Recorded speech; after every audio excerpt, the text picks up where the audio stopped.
the shadow on the long drive home. The sky was a fading bruise, deep purple bleeding into gray, as dusk settled over the endless pine forest. Tom's hands ached from gripping the steering wheel, the cracked leather biting into his palms.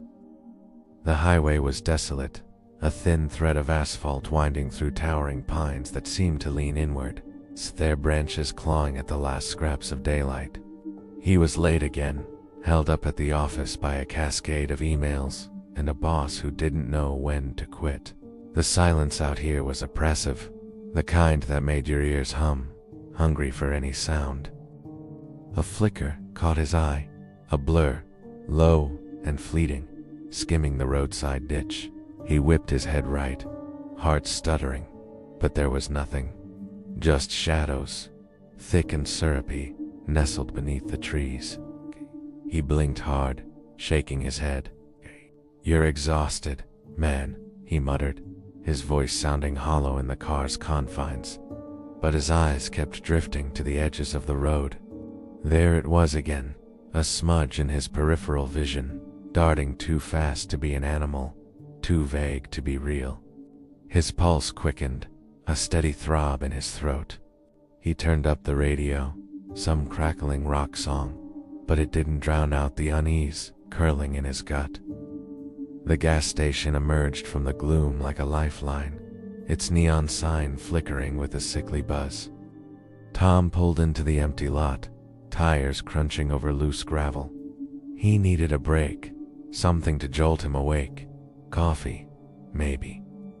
Or just a moment to breathe air that wasn't stale with his own nerves. A battered pickup truck sat by the pumps, its driver nowhere in sight.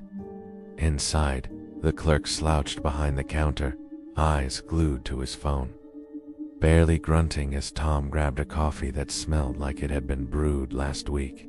Standing by the register, he glanced out the grimy window.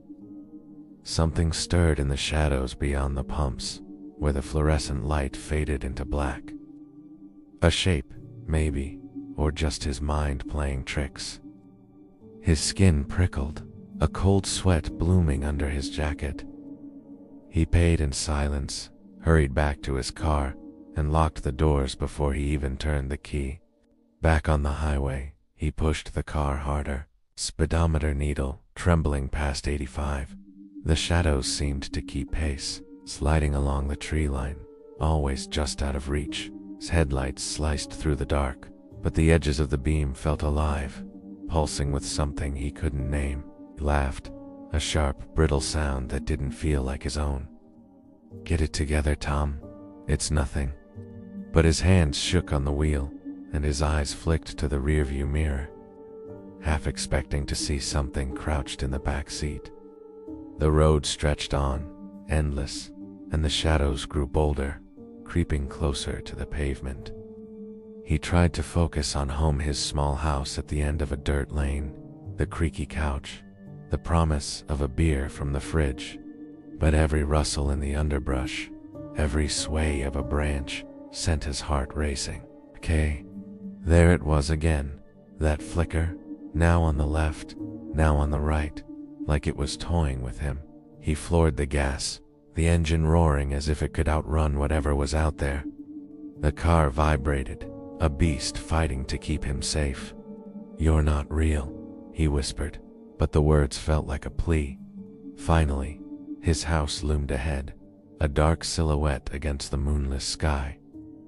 He skidded into the driveway, gravel spitting under the tires. Fumbling with his keys, he stumbled to the door, his breath ragged. Inside, he slammed the lock shut and leaned against the wall, chest heaving, safe. The living room smelled of dust and old coffee, familiar and grounding. He collapsed onto the couch, head in his hands. This was just his imagination, strung out from too many late nights, too much stress. The shadows were gone. They had to be. He dragged himself to the bedroom, too tired to change, and kicked off his shoes. The house was quiet, but not the comforting kind. It was the silence of something holding its breath. He climbed into bed, the mattress sagging under his weight, and pulled the blanket to his chin. His eyes adjusted to the dark, picking out the faint outlines of furniture. Sleep tugged at him, heavy and insistent, but a chill lingered, prickling his neck. Something wasn't right. He opened his eyes, and his breath caught. The ceiling was wrong, too dark, too heavy. A shadow sprawled across it, vast and formless, like ink spreading through water. It wasn't a trick of the light.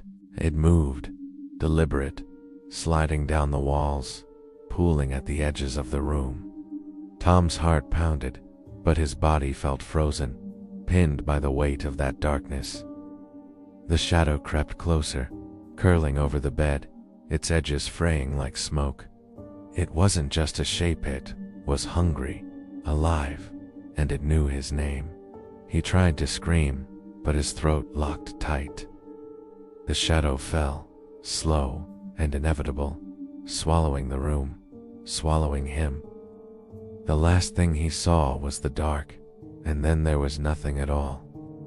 Well, folks, that's the tale of the shadow on the drive home. Did it really happen, or was it all in his head? Maybe the dark knows more than we think. Shivers if that story gave you chills, and hit that like button to let me know. And don't forget to subscribe and ring the bell, so you never miss a story that'll keep you up at night. Drop a comment below. Have you ever seen something on a late night drive you couldn't explain? Or what do you think the shadow was? I read every comment, so let's get creepy in the discussion.